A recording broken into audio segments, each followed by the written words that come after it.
You know, you've brought us a fascinating case study here with Nottingham Forest, a club that incredibly holds more European Cups than English league titles. It's an amazing stat, isn't it? It really is. It just immediately throws up so many questions, about the peaks and troughs of football history. Right.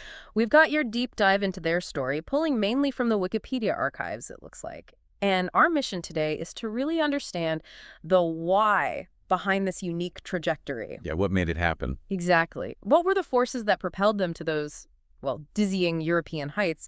And what explains the long spells sort of in the wilderness? For anyone who truly appreciates the intricacies of football, this is gold. Absolutely. And right from the very beginning, the Forest story is intriguing. Founded by shinty players in 1865 who decided, okay, let's play association football. That speaks to an early openness like adaptability, doesn't it? It does. A bit unusual. Then you have the adoption of Garibaldi red, making them the first club to officially wear that color, a tribute to Italian unification, Garibaldi's red shirts. Wow, the first. I didn't realize that. Yep. It's a powerful statement of identity that has echoed through the game, even inspiring the Arsenal colors decades later. Yeah. It suggests a club with a sense of purpose right from the start. It does, and their early grounding at the Forest Racecourse gives a wonderfully literal origin to the club's name. Makes sense. Simple as that, yeah. It's also quite something that for a period recently after Notts County's relegation, they could legitimately claim to be the oldest football league club. Right. There was that debate with Stoke City's formation date, wasn't there? Yeah, but the EFL actually acknowledged Forest's claim for that period. Interesting. That first derby against Notts County in 1866, and then William Henry Revis's massive 161-foot winning kick in their first league game, it paints a picture of a club emerging right at the heart of the game's development. What's fascinating, too, is their broader sporting and, community role in those early years. A British baseball championship in 1899, quite unexpected for a football club.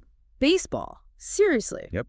And their acts of charity, donating kits to clubs just starting out, like Arsenal, Everton, Brighton. Yeah. It reveals a spirit of collaboration, contributing to the wider footballing world. So they were more than just a team, they were helping build the game itself. Exactly. Foundational, as you said. Foundational. And yet, when the Football League was established, they were initially, left out in the cold. Yeah, rejected at first. So instead, they proved their mettle by winning the Football Alliance. And those 4 FA Cup semifinal losses during that period must have been tough. Oh, a real test of resolve.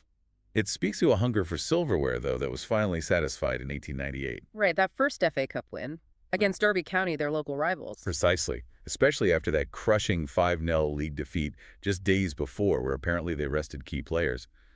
Show some planning, maybe. Or maybe just luck. But to come back and win 3-1 in front of 62,000 fans, with Capes scoring twice, McPherson sealing it, that's the kind of victory that really forges a club's identity. It showed they could deliver when it truly mattered, didn't it? Then the early 20th century brings a series of ups and downs, more FA Cup near misses, a brief high of 4th in the league, followed by their first relegation. What do you make of that inconsistency? Was it like a sign of deeper structural issues? Well, it suggests the club still finding its footing in a game that was changing fast. The immediate promotion after that first relegation shows fighting spirit, definitely. Yeah, they bounced back quickly there. And the emergence of Grenville Morris as their all-time top scorer provided a focal point.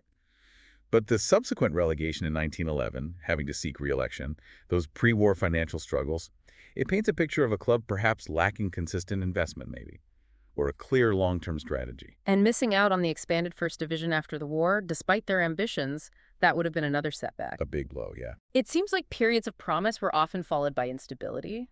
The 20s were a classic example promotion as Second Division champions. Great. Then straight back down, and a long period in the second tier before dropping to the Third Division South in 1949. That's a stark contrast to that early FA Cup glory. What shifted? Perhaps a lack of consistent top-level talent. Right. Or just the inability to build sustained momentum. But again, their response to dropping into the third tier was emphatic, immediate promotion as champions, scoring a phenomenal 110 goals. 110 goals. That's incredible. Wally Argent got 36 league goals that season. Speaks to some serious firepower. So that kind of immediate bounce back suggests a strong underlying core, maybe, that just needed the right spark. Could be. And then finally regaining First Division status in 1957, the rebuilding was clearly taking hold. Things were looking up. And that sets the stage for the 1959 FA Cup win against Luton Town. Another example of defying expectations after a heavy defeat to the same team just weeks before the final. Yeah, history repeating itself a bit there. Roy Dwight's emotional opening goal, Elton John's cousin, apparently. Is that right? Wow. Followed by his injury, a broken leg, Tommy Wilson's strike, and then holding on with effectively 9-men Bill Ware playing injured too.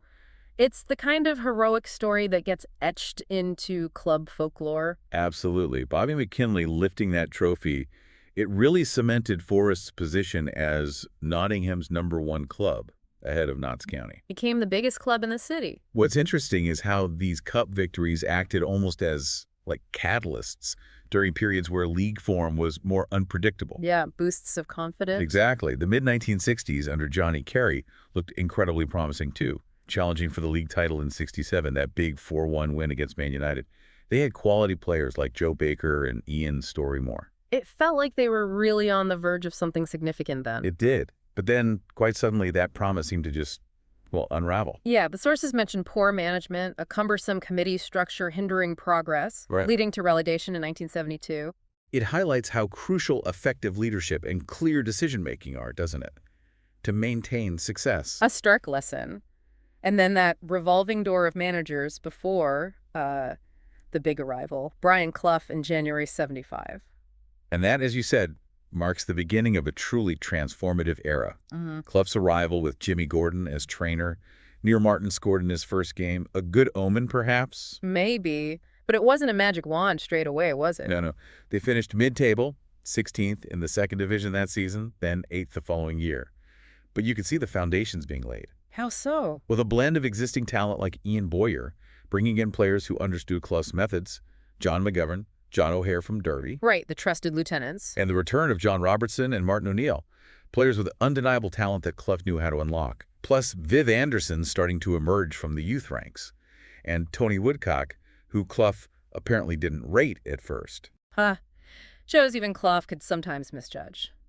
But the return of Peter Taylor in July 1976, that feels like the real ignition point for the incredible success that followed. Absolutely pivotal. Taylor's genius lay in his talent spotting, definitely, but also his ability to connect with players personally. His blunt assessment of the squad might not have been popular, but it was honest. What did he do? Well, his work with John Robertson, getting him fitter, focused, basically turning him into a world-class talent, transforming Woodcock into a Prop 8 goal scorer. That was a masterstroke. And the signings. Key ones. Peter Wythe, signed, played well, sold for a big profit. Gary Birtles plucked from non-league, a real gamble that paid off massively. And securing Larry Lloyd permanently at the back. Taylor was the architect behind building that formidable team. And the first piece of silverware under that partnership, the often mocked Anglo-Scottish Cup in '77. Yeah, gets a bit of stick, that trophy. But Clough, ever the motivator, recognized its importance in building that winning mentality.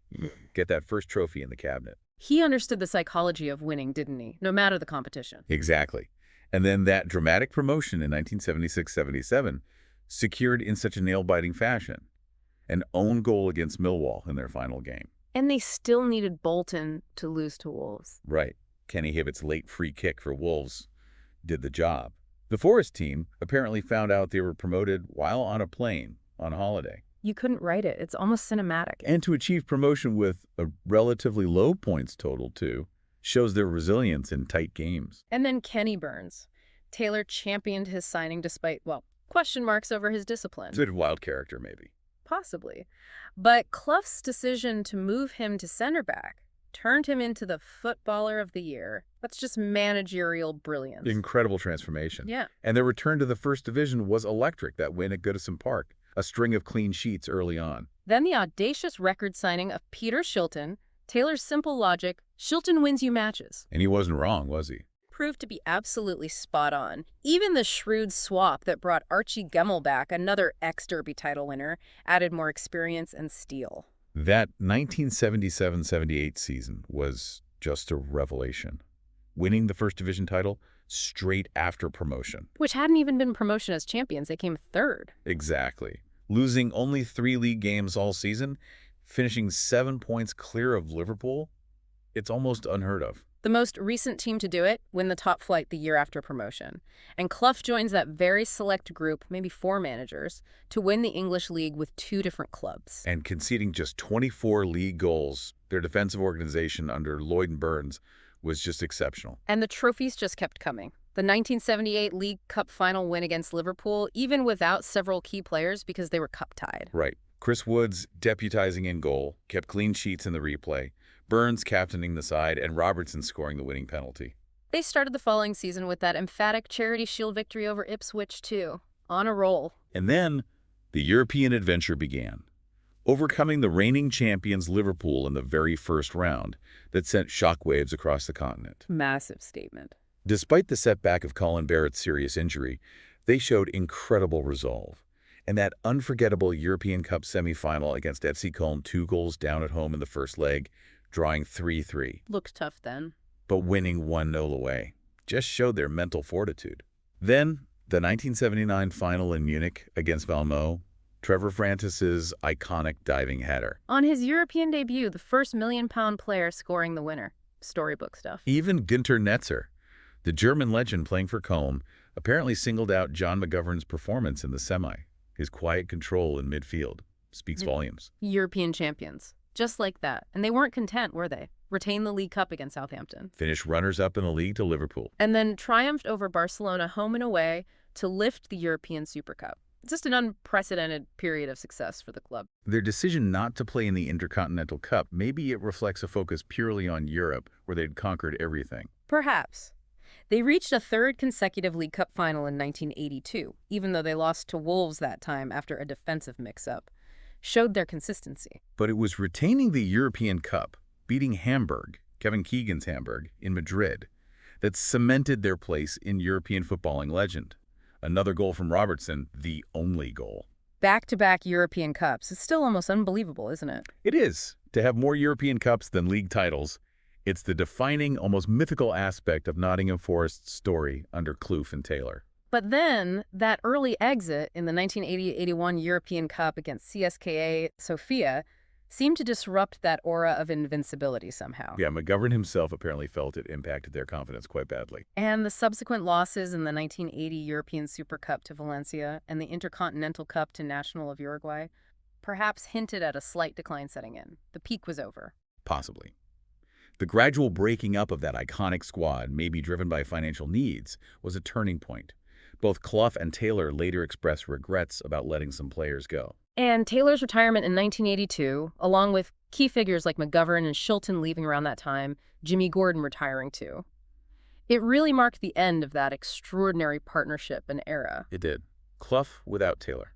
A different chapter. The period after Taylor's retirement is, a different narrative. While Clough remained, that European dominance obviously faded.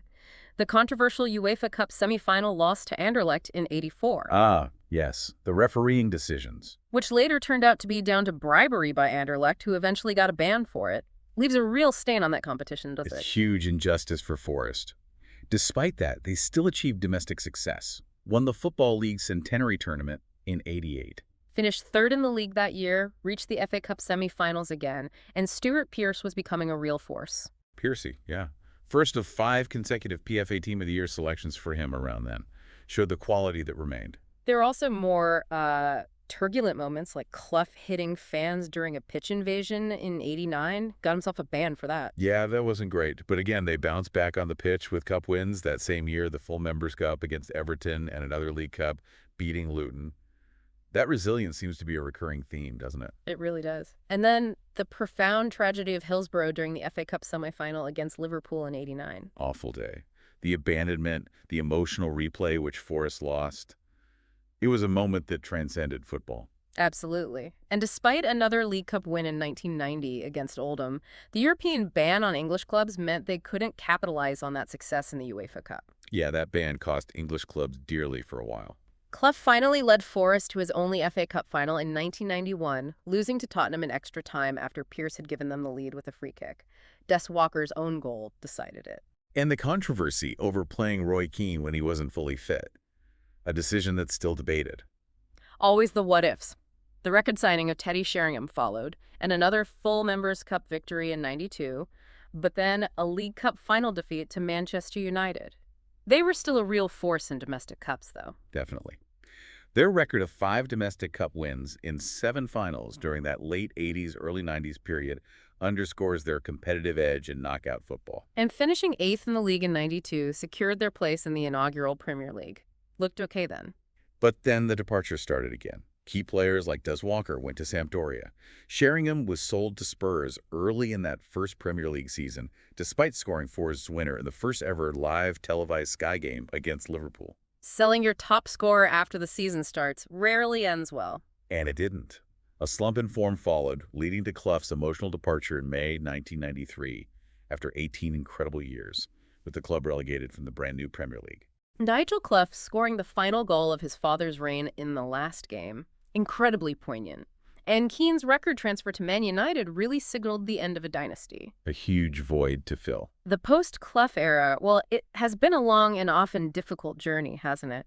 Just trying to get back to the top flight consistently. Yeah, Frank Clark, a European Cup winner, returning as manager, got them immediate promotion back up in '94. And that impressive third-place Premier League finish in '95, qualifying for Europe again, even reaching the UEFA Cup quarterfinals the next season, Stan Collymore firing them up the league before his record sale, offered a real glimmer of hope. It did, but it proved to be pretty short-lived, unfortunately. Relegation battle, Clark left. Stuart Pearce stepped in as player-manager briefly. Then Dave Bassett came in.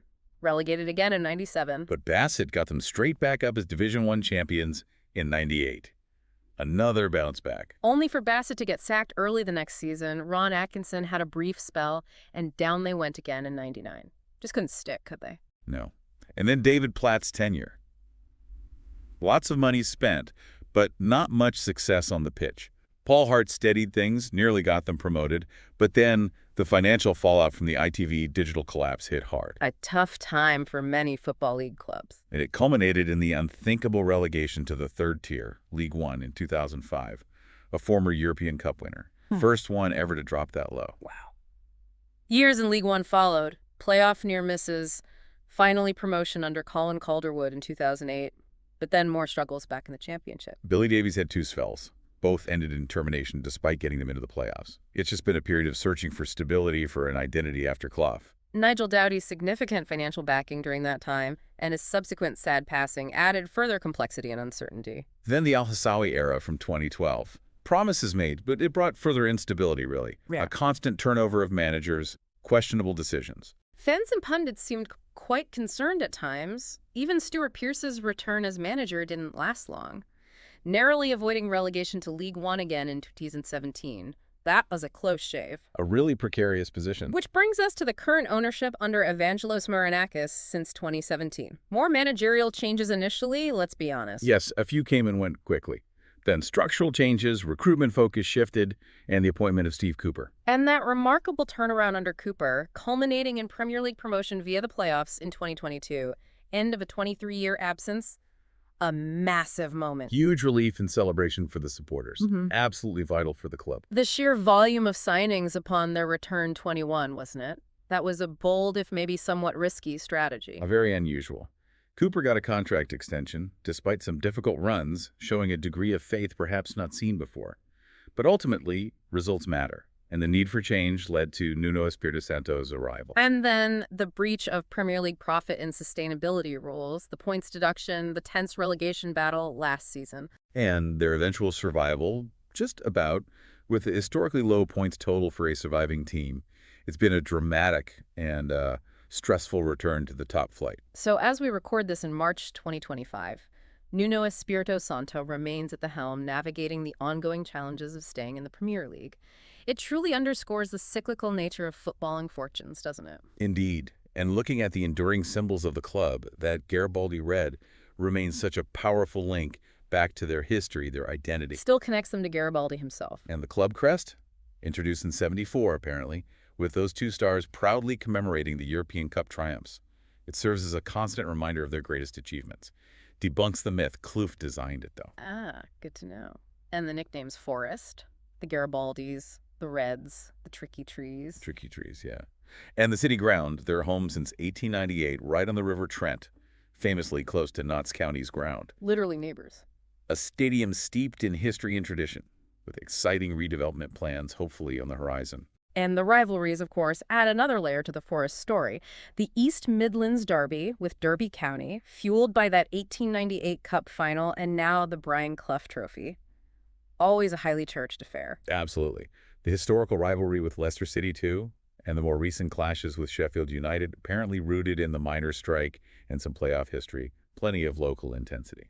Definitely keeps things interesting. Ultimately, though, when you consider Nottingham Forest's European record, those two European Cups, 1979 and 1980, and the UEFA Super Cup win in 79, they stand as testament to a period of unparalleled success that just defied all conventional wisdom. That opening statistic, more European Cups than league titles, it isn't just a quirky fact, is it? It's the defining paradox of this remarkable football club. It really is.